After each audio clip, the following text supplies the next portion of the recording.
Hey yo, are people really that mad that Moro is only galaxy level? Didn't Akira Toriyama completely discast GT? Cry about it, bum. And it's not even that he's galaxy level. He may be galaxy level because the manga says possibly, meaning maybe. Who's using the denotation maybe does not necessarily have to mean that it's the cap. It also does not mean that it's just not going to happen. It could just simply be because if Goku does not stop him, then this will most definitely happen. But if he does, then it will not happen. So you limiting the statement to these two dichotomous positions would just be a false binary, and thus dismissing your argument, seeing it as fallacious. So, what's wrong with that? There's nothing wrong with that. The gaslighting here is actually insane. But for some reason, these Dragon Ball fans claim to think everybody has to be able to destroy the entire universe in one shot to be powerful. I mean, you could try to say that that's what we think, but wait, you would have to be appealing to my motives, which you can't do because you don't know them and is fallacious. Like, do better. Do y'all not understand that being universal means you can one shot the universe? No, to be universal, you have to be able to destroy the universe, nor does it state that you have to do it in a specific time frame.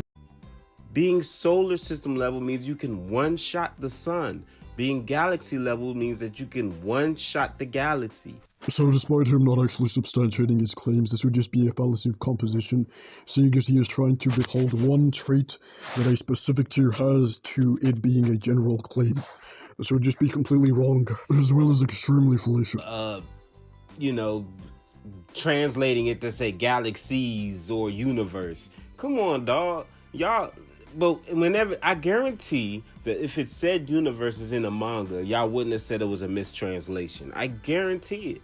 Y'all only claim it when it goes against a Dragon Ball character not being universal.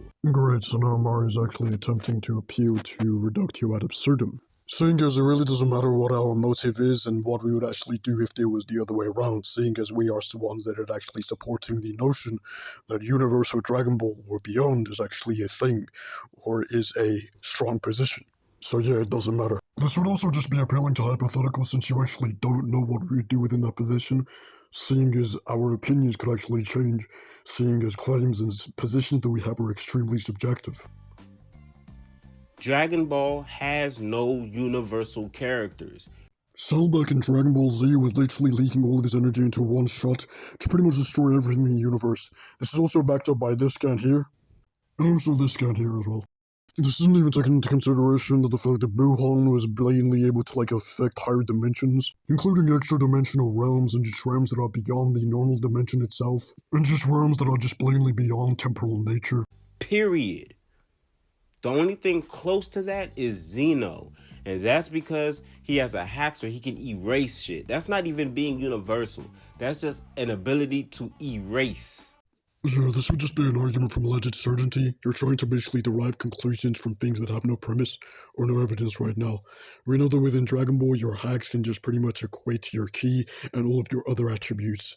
On top of this, this would just simply be contradicted by the fact that a erasure or erasing something can be done by punching it.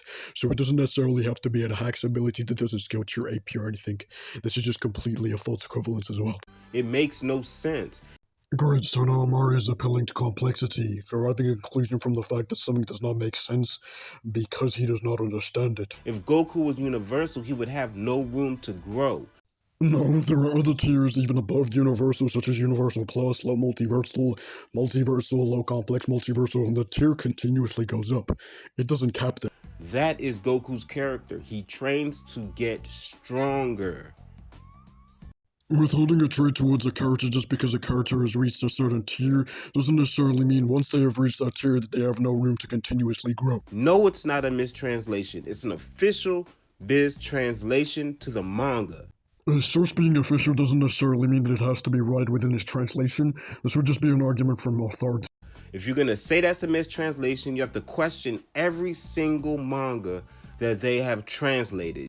So despite there actually being direct proof that it is a mistranslation, this really wouldn't be our burden, and even then this would just be a hasty generalization, seeing as a single thing being completely wrong doesn't necessarily mean the entire thing is wrong. That makes no sense. Everybody knows in fiction a self-destruct is the strongest attack you can do. Yeah, this would just be an argument from ad populum. A majority of people just agree to this, so it doesn't necessarily mean that it's correct. This would just simply be an argument from common belief as well. Oh, self-destruct is like one of the strongest attacks because you're self-destructing. You're sacrificing yourself for a goal. Nice, so now Murray is going circular. He's pretty much dictating that his conclusion as to why his premise is correct is because his premise is correct. Let's just do better, guys. This is like a grown-ass man. Seriously, nobody will ever take the Dragon Ball fan base seriously. So I'm gonna cut you off just like your doctor cuts you off every single time you ask for an acne prescription. Just be sure to subscribe and hit that like button and see if you want me to debunk my son ever again. Later, peasants.